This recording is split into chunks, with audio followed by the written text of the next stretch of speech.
Video fresh आ रहा है। जी। तो प्रारंभ में कितने साझेदार थे? 217 और इसका गवर्नर कौन था? थॉमस स्मिथ था। अच्छा, एक क्वेश्चन पूछता है कि कैप्टन हॉकिंस किसका राजदूत बन के आया था? तो जेम्स प्रथम का राजदूत बन के आया था। जेम्स प्रथम, जेम्स फर्स्ट, जेम्स फर्स्ट, ये बहुत बीबीआई क्वेश्चन है भी। जेम्स फर्स्ट जब स्थापना हुआ तो कौन था? क्वीन एलिजाबेथ महारानी थी। और राजदूत मतलब एम्बेसडर होता है, जैसे आज भी एक देश का दूसरे देश में क्या होता है? राजदूत होता है, ठीक है। जो उस देश में कोई भी लोग जाएगा, जैसे मान लीजिए भारत है, भारत का राजदूत एक पाकिस्तान में होगा, तो पाकिस्तान से भारत का कोई भी लोग पाकिस्तान जाएगा तो उसकी सब कुछ वीजा देना, ठीक है। और सब यहाँ पे उस भारत के नागरिकों का पाकिस्तान में कुछ होता है तो उसकी देख रेख करना किसकी होगी? का राजदूत की होगी। तो वैसे ही राजदूत भेजते थे जिसको एम्बेसडर कहा जाता है। तो कौन था? जेम्स फर्स्ट था, जेम्स प्रथम था, ठीक है। किसका राजदूत था? जेम्स प्रथम का राजदूत कौन था? कैप्टन हॉकिंस बन के आया था, ठीक है। ये कब आया? 1609 ईस्वी में। 1609 ईस्वी में जहांगीर के दरबार में कब पहुंचा? 1609 ईस्वी में। दीवी पूछता है कैप्टन हॉकिंस जहांगीर के दरबार में कब पहुंचता है? 1609 ईस्वी में। कैप्टन हॉकिंस जहांगीर के दरबार में कब पहुंचेगा? 1609 ईस्वी में, ठीक है। और जिस जहाज से आएंगे उस जहाज का नाम है रेड ड्रैगन। ये भी बहुत बीबीआई क्वेश्चन है। Red dragon, DRAGON, dragon, red dragon जहाज पूछेगा। अंग्रेज पहली बार किस जहाज से भारत आए थे? रेड ड्रैगन जहाज से भारत आए थे। किस जहाज से भारत आए थे? Red dragon. जहाज का नाम क्या था? रेड ड्रैगन, ठीक है।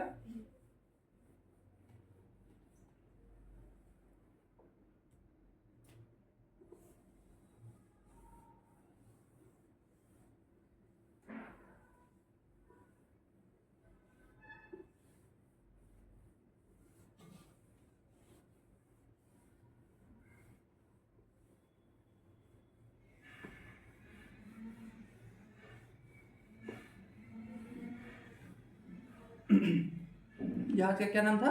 Red dragon. अब 1609 में आएंगे। कब आएंगे? 1609 में। 1609 में किस दरबार में आएंगे? किसके दरबार में? जहांगीर के दरबार में। 1609 में किसके दरबार में आएंगे? जहांगीर के दरबार में। लेकिन ये भारत में जाते हैं 1608 ईस्वी में। कब? 1608 ईस्वी। इस डेट को याद रखना है, बाद में इसके बारे में बताएंगे। भारत कब पहुंचेंगे? 1608 ईस्वी में। 1605 ईस्वी में अकबर चेंज हो जाता है, जहांगीर राजा बन जाता है, ठीक है। 1600 जब 8 ईस्वी में आएंगे तो ये क्या करेंगे कि सूरत में अपना व्यापारिक कोठी खोलेंगे। कहाँ खोलेंगे? सूरत में। अब सूरत में जब ये व्यापारिक कोठी खोलेंगे तो उस समय राजा कौन रहेगा? जहांगीर रहेगा। बिना उसकी अनुमति के लोग व्यापारिक कोठी स्टार्ट कर देंगे खोलना। जहांगीर इसको बंद करवा देगा, चलो बंद करो, व्यापारिक कोठी यहाँ नहीं खुलना चाहिए, तो हमसे आगे लिया था, नहीं लिया था, बंद करो। फिर ये 1609 ईस्वी में जहांगीर के दरबार में जाएगा। कब जाएगा? 1609 ईस्वी में। कौन जाएगा? Captain Hawkins. कैप्टन हॉकिंस किसका राजदूत बन के? जेम्स प्रथम का राजदूत बन के। और 1611 ईस्वी में, 1611 ईस्वी में पहला ये क्या खोलेगा? व्यापारी कोठी खोलेगा। कहाँ खोलेगा? मसूलीपट्टनम में। मसूलीपट्टनम में। कहाँ खोलेगा? मसूलीपट्टनम में। 1611 में कहाँ खोलेगा? मसूलीपट्टनम में खोलेगा, ठीक है। 1611 में कहाँ खोलेगा? मसूलीपट्टनम में। फिर डेट आएगा 1613 का। जहांगीर बोलेगा कि ठीक है, अब तुम सूरत वाला कोठी बनवा लो, हमसे आज्ञा ले लिया था, अब सूरत वाला तुम कोठी बनवा लो। कब? 1613 ईस्वी में।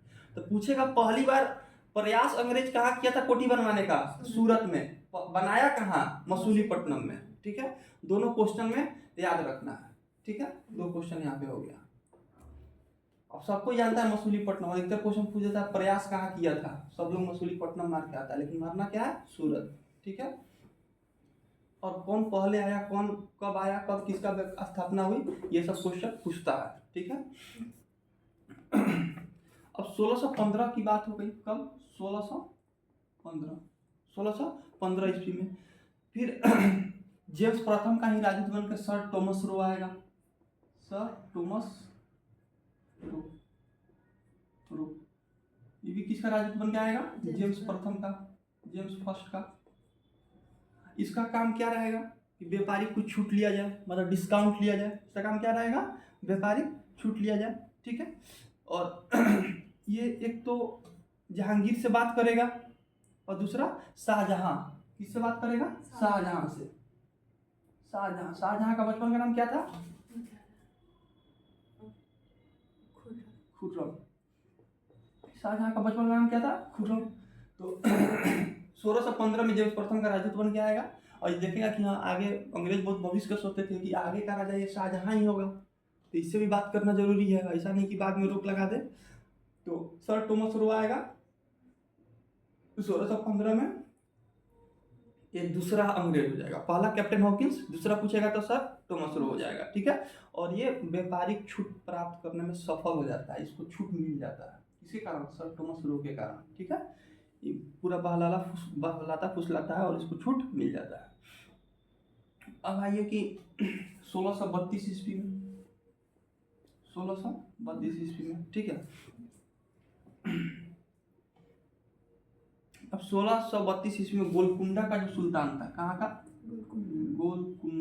गोलकुंडा का जो सुल्तान था, इसको 500 पैगोडा वार्षिक उतना इम्पोर्टेंट नहीं है, लेकिन ऐसी वीडियो देखना है तो याद रहेगा, ठीक है। कोई पूछ दिया क्वेश्चन तो दिमाग में आ जाएगा। 1632 ईस्वी में गोलकुंडा के सुल्तान को लोग 500 पैगोडा देते हैं। पैगोडा किस चीज का सिक्का होता है?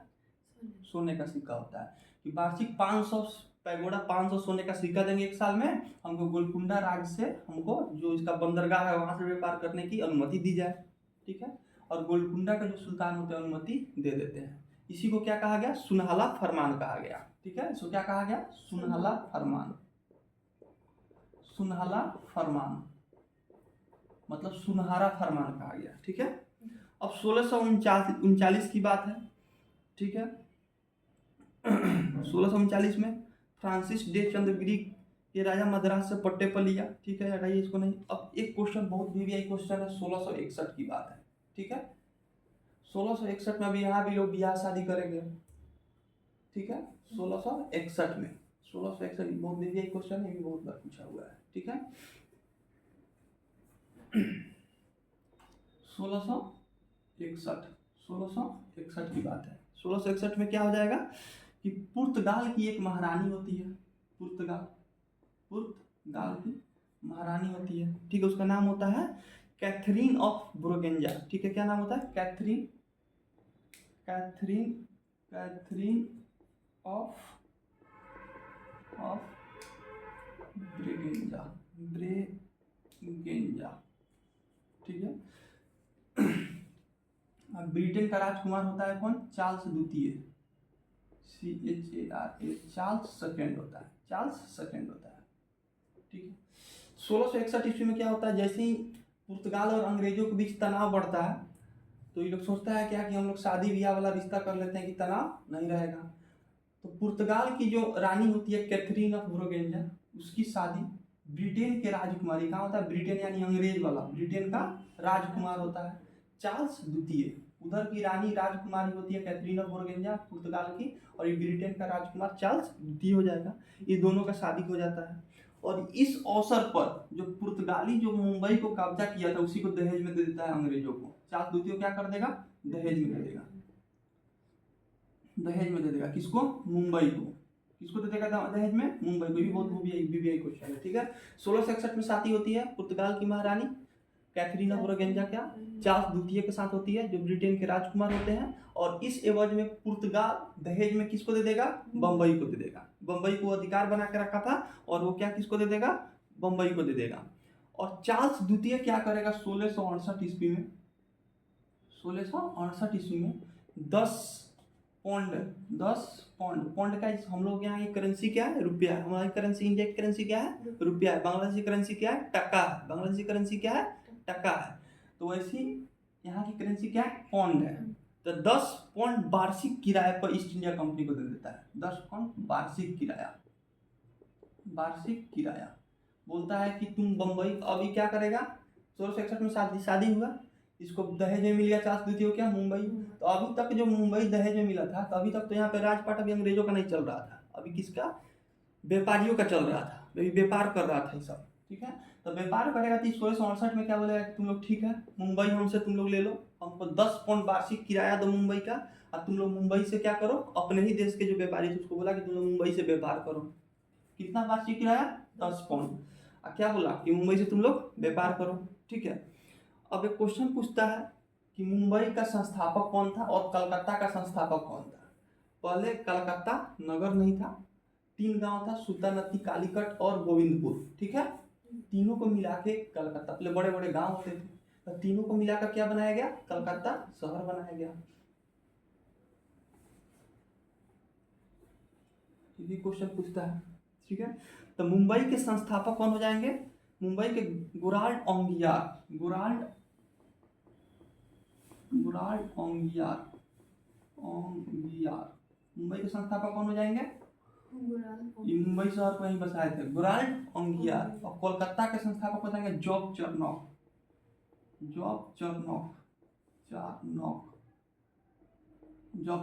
कहाँ हो जाएंगे, कोलकाता का, कहाँ हो जाएंगे, क्वेश्चन। मुंबई के संस्थापक गुराल्ड ओंगियार और कलकत्ता के संस्थापक कौन हो जाएंगे, जॉब चरनॉफ, ठीक है। बहुत बीबीआई क्वेश्चन, इसको याद कर लेना। गुराल्ड ओंगियार मुंबई के संस्थापक और कोलकाता के संस्थापक कौन हो जाएंगे, जॉब चरनॉफ हो जाएंगे। वीडियो फ्रेश आ रहा है।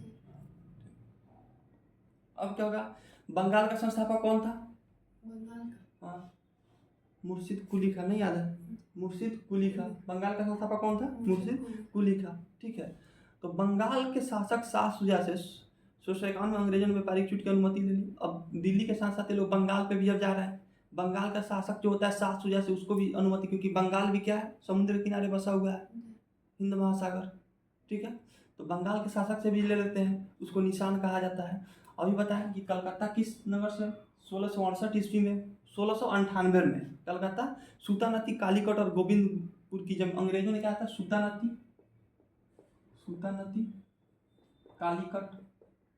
कालीकट और गोविंदपुर,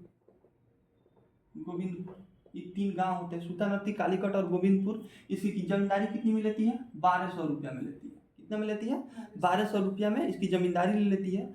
और यही शहर बाद में क्या कहलाता है, तीनों को मिला के क्या कहलाएगा, कलकत्ता कहलाएगा, ठीक है। तो इसमें लिखा हुआ है 1698 में अंग्रेजी ईस्ट इंडिया कंपनी ने तीन गांव सूतानदी, कालीकट और गोविंदपुर की जमींदारी 1200 रुपया में भुगतान कर प्राप्त की और यहाँ पर फोर्ट विलियम का निर्माण किया। फोर्ट विलियम एक किला है, ठीक है। चार्ल्स आयर फोर्ट विलियम का प्रथम प्रेसिडेंट हुए। कालांतर में यही कलकत्ता नगर कहलाया, जिसकी नींव किसने रखी थी, जॉब चरनॉफ ने रखी थी, ठीक है। अब 1674 फैक्ट्री मार्टिन, ठीक है। जो आज पांडिचेरी है, जो पांडिचेरी आज है, ये भी क्या था, पुडुचेरी नाम का क्या था, गांव था। पांडिचेरी क्या था, पुडुचेरी नाम का क्या था, एक गांव था, ठीक है। आज जो पांडिचेरी है एक यूटी है, यूटी मतलब यूनियन टेरिटरी। भारत में कितने राज्य हैं, 28 राज्य हैं। अब कितने यूटी हैं, 8 यूटी है, ठीक है।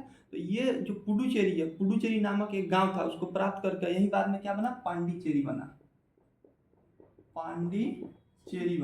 ठीक है। और इसको किसने लिया था, फ्रैक्टिव मार्टिन ने लिया था, ये कौन था, फ्रैक्टिव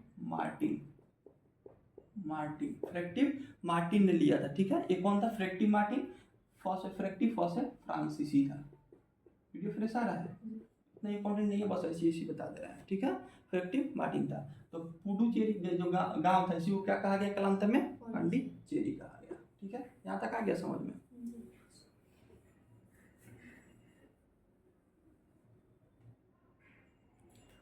अब आंग्ल फ्रांसीसी वार होंगे, अब फ्रांसीसियों के बीच, एक तो डच वाला हम लोग देख लिए, क्या हुआ डच वाला, जिसको बेदरा का युद्ध कहा गया। कब हुआ था बेदरा का युद्ध, 1659 ईस्वी में, जिसमें डचों की हार हो गई, अंग्रेज जीत गए, और डचों का अंतिम रूप से पतन 1659 ईस्वी में हो गया, ठीक है। तब फ्रांसीसी और अंग्रेजों के बीच वार होगी, अंग्रेज और फ्रांसीसी, तो क्या कहेंगे, आंग्ल फ्रांसीसी वार, आंग्ल मतलब अंग्रेज, फ्रांसीसी वार, आंग्ल फ्रांसीसी इसको वार कहेंगे, ठीक है। ये 3 युद्ध हुआ था, इसको कर्नाटक का युद्ध कहते हैं, इसको क्या कहते हैं, कर्नाटक का युद्ध कहते हैं, इसको याद रखना है। कर्नाटक का युद्ध पूछ दे तो इसको आंग्ल फ्रांसीसी ही समझना है, ठीक है।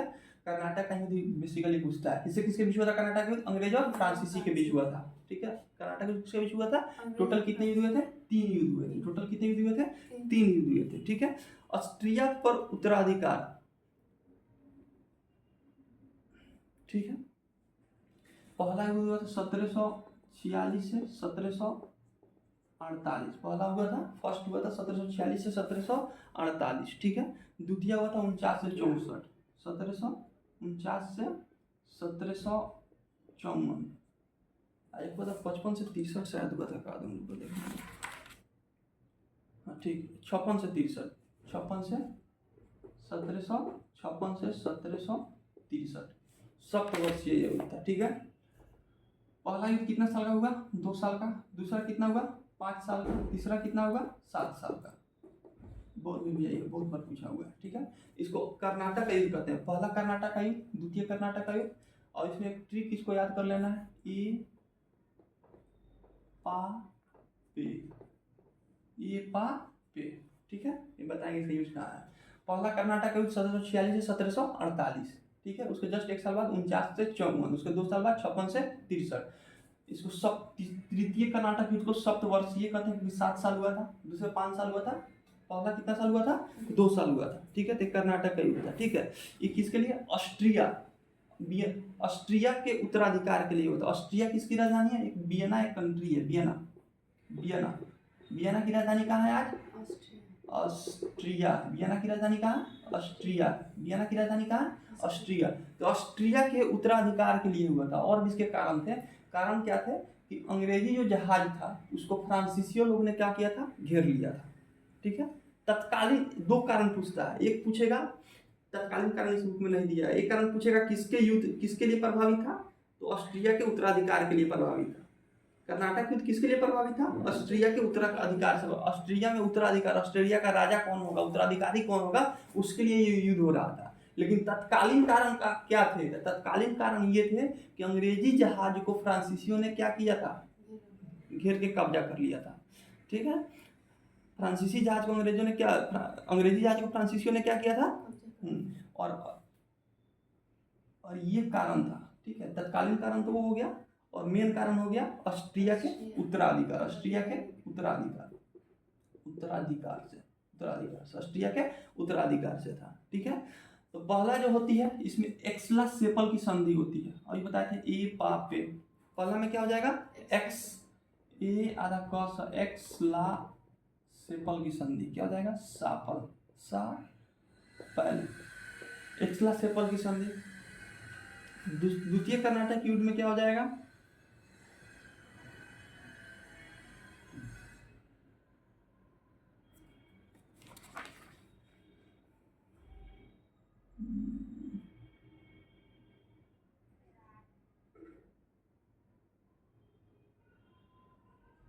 पांडिचेरी होगा ना? पांडिचेरी की संधि नहीं दिया है क्या? चलो पांडिचेरी, ठीक है, पांडिचेरी की संधि, पांडिचेरी की संधि तीसरा होगा पे से पेरिस की संधि, पेरिस की संधि। तीन को याद रखना है। तो पहला जो कर्नाटक युद्ध हुआ 1646 से 48, उसमें किस संधि से खत्म होता है? एक्सला सेपल की संधि से। तत्कालीन कारण क्या था? अंग्रेजी जहाज को फ्रांसीसियों ने घेरा था। और मेन कारण क्या था? ऑस्ट्रिया के उत्तराधिकार से प्रभावित था। ठीक है, तो पहला में एक्सला सेपल की संधि, ए से एक्सला सेपल की संधि, पा से पांडिचेरी की संधि। द्वितीय कर्नाटक युद्ध किससे शुरू हुआ? पांडिचेरी की संधि से। और तृतीय कर्नाटक युद्ध हुआ पेरिस की संधि से। पेरिस किसकी राजधानी है? फ्रांस की राजधानी है। फ्रांस की राजधानी क्या है? पेरिस। फ्रांस की राजधानी क्या है? पेरिस। फ्रांस की राजधानी क्या है? पेरिस हो गई। ठीक है, पेरिस को क्या बोलते हैं? फैशन की नगरी। पेरिस को क्या बोलते हैं? ये सभी लिख लेना है, फैशन की नगरी। पेरिस को क्या बोलते हैं? फैशन की नगरी। सुंदर युवतियों का देश, युवक और युवतियों का देश भी पेरिस को ही बोलते हैं, फ्रांस को बोलते हैं। ठीक है, तो पेरिस को क्या बोलते हैं? फैशन की नगरी। फ्रांस की राजधानी कहाँ हो गई? पेरिस। वियना की राजधानी क्या हो गई? ऑस्ट्रिया। वियना की राजधानी क्या हो गई? ऑस्ट्रिया। ठीक है, दोनों ठीक है। देखिए सन टोकन की संधि की समाप्ति आपस में सहमति सुझा लिया गया। ठीक है, नर्सिंग होम ठीक है, स्टीमर नदी में डुबले की वापस। ठीक है, अच्छा अब यहाँ पे एक और क्वेश्चन है। ठीक है, जो द्वितीय जो कर्नाटक युद्ध हुआ इसमें फ्रांसीसी की तरफ से डुप्ले लड़ रहा था। डुप्ले। ठीक है, इस नाम को याद रखना है। स्थानीय स्वशासन का जनक डुप्ले को ही कहा जाता है। ठीक है, ऐसे तो कहा जाता है दूसरे किसी को, लेकिन स्टार्ट यहीं किया था स्थानीय स्वशासन। ठीक है, इसलिए बता दिया। द्वितीय जो कर्नाटक युद्ध हुआ इसमें फ्रांसीसियों की तरफ से कौन लड़ रहा था? भी कॉपी में लिख लेना है कि फ्रांसीसियों की तरफ से दूसरे कर्नाटक युद्ध में कौन लड़ रहा था? डुप्ले। फ्रांसिसियो की तरफ से कौन लड़ रहा था? डुप्ले लड़ रहा था, ठीक है। और इसमें इसमें तीनों में क्या होता है, फ्रांसिसियो को तीनों में हार हो जाती है। तीनों में कौन जीतते हैं? अंग्रेज जीतते हैं। वीडियो प्रेशर है, कितने मिनट का वीडियो है देखो तो। चलो ठीक है, फिर से एक बार समझना है, बहुत एक टॉपिक है। अंग्रेजी फ्रांसीसियों को आंग्ल फ्रांसीसी युद्ध कहा गया। आंग्ल मतलब अंग्रेज, फ्रांसीसी मतलब फ्रांस का युद्ध हुआ। इसको कर्नाटक का युद्ध से भी जाना गया। अब इस आंख बंद करके 3 युद्ध हुआ टोटल, 1646 से 1746 से 1748। पहला युद्ध 1746 से 1748। द्वितीय युद्ध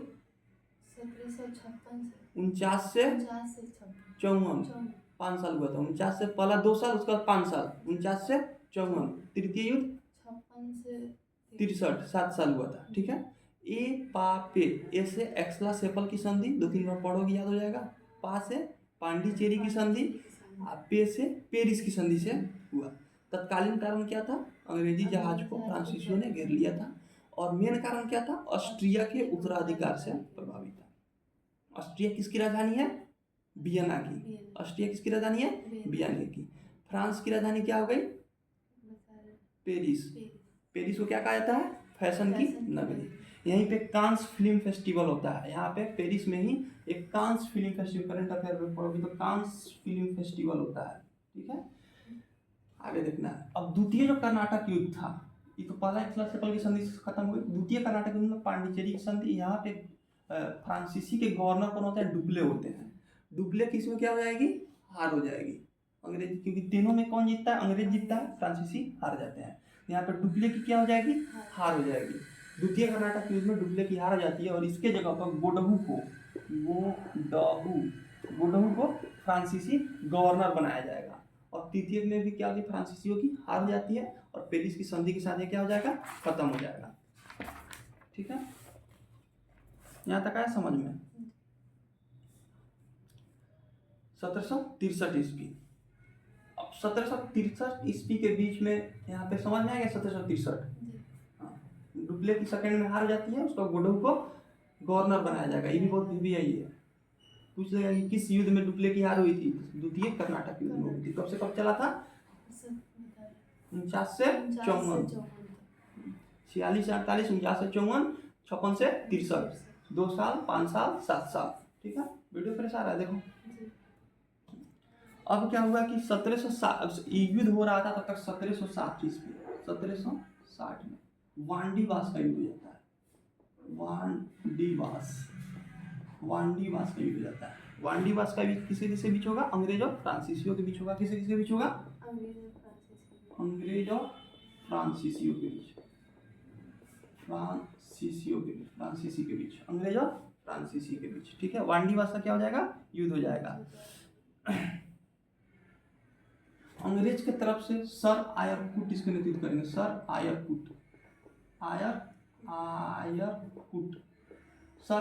कौन होंगे? अंग्रेज अधिकारी। कौन होंगे? अंग्रेज के तरफ से लड़ेंगे। अंग्रेज के सेना का नेतृत्व सर आयरकुट करेंगे, ठीक है। और इसमें फ्रांसीसियों की हार हो जाती है। इसमें क्या हो जाएगी? फ्रांसीसियों की हार हो जाएगी। तो वांडीवास का युद्ध किसके बीच हुआ था? एक बेदरा का युद्ध था। बेदरा के किसके बीच हुआ था? बेदरा और वांडीवास अलग अलग। बेदरा किसके बीच हुआ था? कब हुआ था? 1759 में। जस्ट उसके 1 साल बाद कौन हो जाएगा? वांडीवास। अब बेदरा और वांडीवास, बेदरा में कई अक्षर है? वांडीवास में कई अक्षर है? 4 गो। वांडीवास 4 अक्षर है। तो पहले 3 आएगा कि 4 आएगा? 3 आएगा। तो 59 के जस्ट उसके 1 साल बाद 60, तो पहले बेदरा आएगा 1759 और जस्ट उसके 1 साल बाद वांडीवास हो जाएगा 1760। तो ऐसे याद करना है, इसमें आदमी घबरा जाता है 1760 में हुआ था कि 1759 में होता है। यहाँ पे 3 अक्षर किसमें है? बेदरा में। और डच और फ्रांसीसी में भी, डच में 2 अक्षर है और फ्रांसीसी में 3 अक्षर है। दोनों में अंग्रेजी लड़ेंगे तो वहां पे भी कम हो जाएगा, 2 अक्षर हो जाएगा। और यहाँ पे भी युद्ध वाला अक्षर में भी कम हो जाएगा। तो वहां पे डच और अंग्रेज और डचों के बीच हुआ था बेदरा 1759 ईस्वी में। उसमें भी अंग्रेज जीत गया था। वांडीवास में भी अंग्रेज जीतेगा। डच, अंग्रेज और फ्रांसीसियों के बीच होगा। इसमें भी कौन जीतेगा? अंग्रेज। और पूछ देता है कि वांडीवास के युद्ध में अंग्रेजों की तरफ से सेना का नेतृत्व किसने किया था? सर आयरकुट ने किया था। और यहीं पे फ्रांसीसियों की क्या हो जाती है? पतन हो जाती है। यहीं पे क्या हो जाएगी? फ्रांसीसियों की पतन हो जाएगी, ठीक है। आगे अब इसको देखना है कितना बैटरी देखो तो कितना परसेंट बचा हुआ है, कितना मिनट का वीडियो होगा। बैटरी 14% है, 25 मिनट की वीडियो। चलो आगे देखना है। अब यहाँ पे ये सब युद्ध हो गया, उसमें देखेंगे एक राज्य था बंगाल। एक राज्य कौन सा था? बंगाल। बंगाल कौन सा राज्य हो जाएगा? बंगाल। बंगाल में पहले कौन कौन सा राज्य अधीन थे? एक तो जाएंगे Bihar plus Bengal plus Jharkhand plus Orissa, ठीक है। बंगाल में 4 राज्य हो जाएंगे, बिहार, बंगाल, झारखंड और उड़ीसा। ये सिर्फ अभी वाला बंगाल नहीं है, ये कौन सा बंगाल है? जिस समय बांग्लादेश भी बंगाल में ही था। बांग्लादेश जो आज अलग हुआ है बंगाल से, वो कहाँ था? बंगाल में था। ईस्ट हम लोग के पास कौन सा है? ईस्ट बंगाल और वेस्ट बंगाल दो किया गया था। हम लोग के पास कौन सा है? वेस्ट बंगाल था। पश्चिम बंगाल हम लोग के पास है। पूर्वी बंगाल किसको दे दिया गया? बांग्लादेश को दे दिया गया। पूर्वी बंगाल कौन हो गया? बांग्लादेश। बांग्लादेश का जन्म कैसे हुआ? पाकिस्तान। पहले बांग्लादेश क्या था? पाकिस्तान था, बाद में वो बांग्लादेश बना। पहले बांग्लादेश क्या था? पाकिस्तान था। 1947 ईस्वी में कोई बांग्लादेश का जन्म नहीं हुआ था। 1971 ईस्वी में बांग्लादेश बना। क्वेश्चन है 1971 ईस्वी में क्या बना? बांग्लादेश बना। 1947 में जब हम लोग को आज़ादी मिली तो उसमें पाकिस्तान था, बांग्लादेश क्या था? पाकिस्तान था। शेख मुजीबुर रहमान वहाँ के एक बार जीत गए, वहाँ से दंगा उंगा हुआ और वहाँ से 1971 में भारत में इंदिरा गांधी की सरकार थी और बांग्लादेश में अंग्रेजों को पाकिस्तानियों को मारा पीटा गया और एक नया देश बनाया गया जिसका नाम क्या है? बांग्लादेश। बांग्लादेश का जन्म 1971 में हुआ था। तो सोचो कितना बड़ा टेरिटरी रहा होगा। बिहार थे उसी में सा, बंगाल जो आज बांग्लादेश है प्लस आज हम लोग का पश्चिम बंगाल, वो भी, झारखंड और उड़ीसा, सबसे बड़ा एक टेरिटरी था ये, ठीक है। इसके बारे में हम लोग को पढ़ना है, इसके बारे में, बंगाल के बारे में पढ़ना है।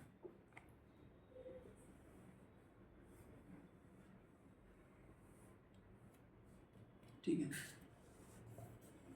जो मुगल साम्राज्य था, मुगल साम्राज्य दिल्ली पे राज करता था और उसके राज के अंतर्गत आने वाले सबसे समृद्ध राज्य कौन था? बंगाल था। सबसे समृद्ध राज्य कौन था? बंगाल था। बंगाल था सबसे समृद्ध राज्य कौन था? बंगाल था, ठीक है। मुगल साम्राज्य के अंतर्गत, मुगल साम्राज्य दिल्ली है और दिल्ली के अंतर्गत आता था कौन? उसके अंदर में कौन आता था? बंगाल आता था। बंगाल के संस्थापक बता दिए थे कौन था? मुर्शिद कुली था। कुली था, मुर्शिद कुली का। बंगाल का संस्थापक कौन हो जाएगा? मुर्शिद कुली का था, ठीक है। अब मुर्शिद कुली का क्या हुआ? इसकी पहले राजधानी कहाँ थी? बंगाल की राजधानी ढाका, जो आज बांग्लादेश की राजधानी है। ढाका आज बांग्लादेश की राजधानी है। ढाका से अपने क्या किए? ये अपने राजधानी को मुर्शिदाबाद लाए। कहाँ लाए? मुर्शिदाबाद। मुर्शिदाबाद। अब मुर्शिद कुली का अपने नाम पे एक नगर बसाया था मुर्शिदाबाद, और ये मुर्शिदाबाद है। मुर्शिदाबाद किस नदी के किनारे है? भागीरथी नदी के किनारे। भागीरथी नदी के किनारे। मुर्शिदाबाद किस नदी के किनारे है? भागीरथी नदी। इसको याद रखना है। बंगाल के संस्थापक मुर्शिद कुली था और इस अपने नाम पे एक नगर बसाया जिसका नाम क्या था? मुर्शिदाबाद था। तो पहले बंगाल के राजधानी कौन सा था? ढाका था। बंगाल का राजधानी कौन सा था? ढाका था। ये मुस्लिम बहुल क्षेत्र है। बंगाल की राजधानी कहाँ था? ढाका था। लेकिन बाद में इसकी राजधानी जब मुर्शिद कुली का जब बने, इसकी राजधानी कहाँ कर दिए? मुर्शिदाबाद कर दिए, ठीक है। मुर्शिदाबाद जब कर दिए तो इसने इजारीदारी प्रथा का प्रारंभ किया, जो तुम लोग के लिए इम्पोर्टेंट नहीं है। इजारीदारी प्रथा, इजारीदारी प्रथा, इजारीदारी प्रथा। इजारीदारी प्रथा में क्या होता था? जो कृषक थे उनको पैसा कौड़ी नहीं था खेती करने के लिए, तो उनको ऋण देते थे। ऋण मतलब उधार पैसा देते थे। या आप क्या कीजिए? खेती बाड़ी कीजिए और जो जब फसल आपका हो जाएगा तो साथ में हमको टैक्स और प्लस पैसा जो हम दिए थे हमको लौटा दीजिएगा। इसी का नाम क्या दिया गया? इजारीदारी प्रथा। इजारीदारी प्रथा का मतलब होता है कृषकों को तबाकी ऋण देना, यानी खेती करने से पहले उनको क्या कर देना? ऋण दे देना, ठीक है। अब इनके बाद क्या हुआ कि मुर्शिद कुली खां के बाद इनका जो दामाद था, क्या नाम था? सुजाउद्दीन। क्या नाम था? सुजाउद्दीन। सुजाउद्दीन उत्तराधिकारी बना बंगाल का। मुर्शिद कुली खां के बाद कौन बनेगा? सुजाउद्दीन बनेगा। मुर्शिद कुली खां के बाद कौन बनेगा? सुजाउद्दीन बनेगा। यहाँ तक आ गया समझ में कि बंगाल की राजधानी पहले क्या थी? ढाका थी। मुर्शिद कुली खां उसको मुर्शिदाबाद लाया। मुर्शिदाबाद किस नदी के किनारे? भागीरथी नदी के किनारे। और मुर्शिद कुली खां इजारीदारी प्रथा का प्रारंभ करते हैं और इजारादारी प्रथा में क्या होता है, किसानों को खेती करने से पहले ऋण यानी लोन दे देना, ठीक है। और उसके बाद उनका जो दामाद होता है शुजाउद्दीन, ठीक है, वो उनका उत्तराधिकारी बनता है, ठीक है।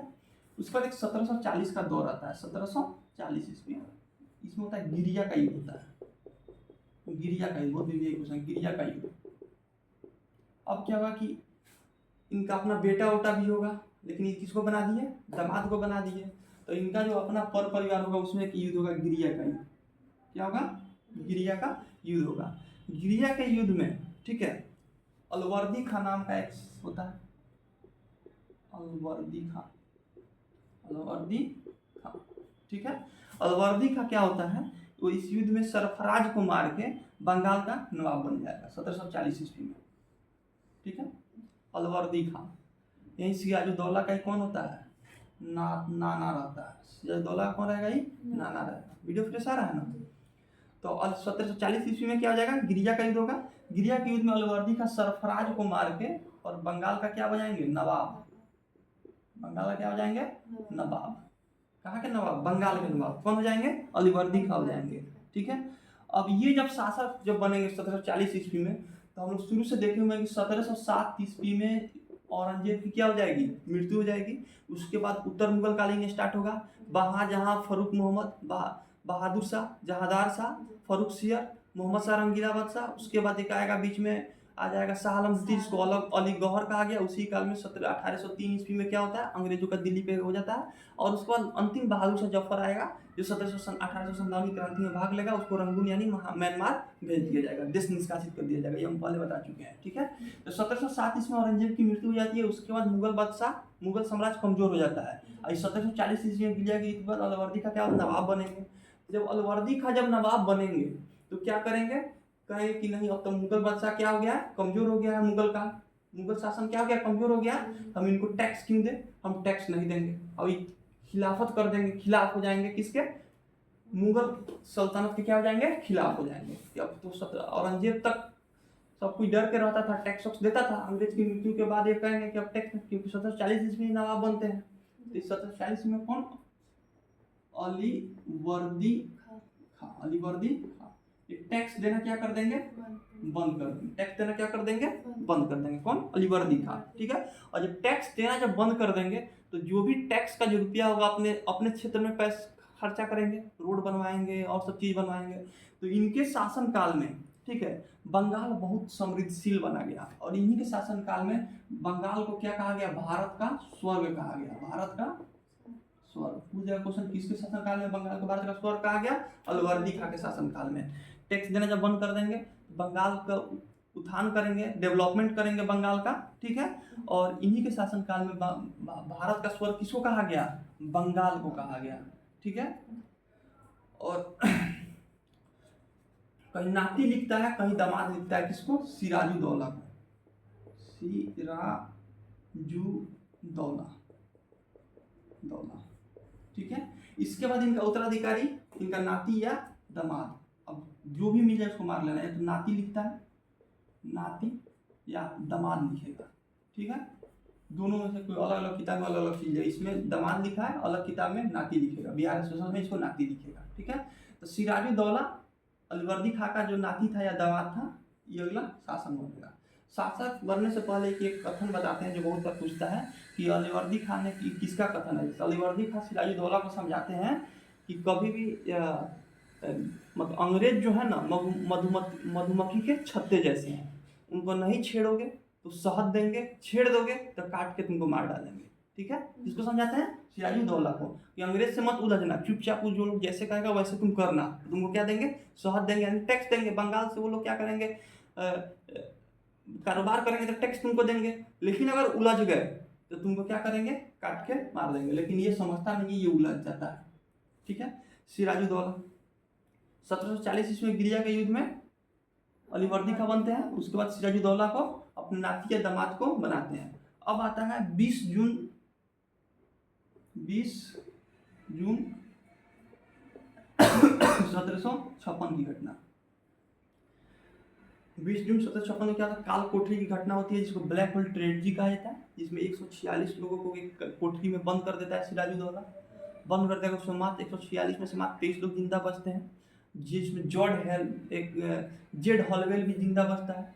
वो जाके बताता है कि हम लोग को ये बंद कर दिया था। अब ये क्या सच्ची घटना है, सिराजुद्दौला इससे एक्सेप्ट नहीं करता कि हम ऐसा नहीं किए हैं, लेकिन वो जेड हॉलवेल कहता है कि ऐसा हुआ है हम लोग के साथ। तो 1757 एक साल बाद क्या हो जाएगा, प्लासी का युद्ध होगा, सिराजुद्दौला और अंग्रेज के बीच होगा, जिसमें रॉबर्ट क्लाइव लड़ेगा पहली बार क्या, प्लासी का युद्ध। रॉबर्ट क्लाइव लड़ेगा, और रॉबर्ट क्लाइव लड़ेगा तो सिराजुद्दौला उस युद्ध में जीतता रहता है, लेकिन इसका एक सैनिक होता है मीर जाफर, जिसके धोखाधड़ी से प्लासी का युद्ध हार जाता है। ठीक है, उसके बाद अब जो बंगाल का, जब हार जाएगा तो अब जो बंगाल का नवाब बनेगा मीर जाफर बनेगा। क्यों? क्योंकि मीर जाफर अंग्रेजों का सहायता दिया था। मीर जाफर बनेगा, लेकिन मीर जाफर को हटाकर फिर उसके दामाद मीर कासिम को बनाया जाएगा, फिर मीर जाफर को बनाया जाएगा, फिर मीर कासिम को बनाया जाएगा, ऐसे ही चलते रहेगा। ठीक है, इसके चलने के बाद हम लोग को पढ़ना क्या है, सिखों के बारे में पढ़ना है। प्रथम गुरु गुरु गोविंद सिंह, सिखों में टोटल 10 गुरु हुए। प्रथम गुरु गुरु गोविंद सिंह, अंतिम गुरु प्रथम गुरु नानक देव, अंतिम कौन हो जाएगा, 10वां गुरु गोविंद सिंह, जो पटना के निवासी थे। प्रथम गुरु नानक हो जाएंगे, अंतिम कौन हो जाएंगे, गुरु गोविंद सिंह। टोटल कितने गुरु हुए, 10 गुरु हुए। उसके बाद हम लोग क्या पढ़ेंगे, गवर्नर जनरल, गवर्नर, वायसराय। ठीक है, इसके बारे में हम लोग पढ़ेंगे। ठीक है, वीडियो को रोक लो, आज यहीं तक पढ़ो।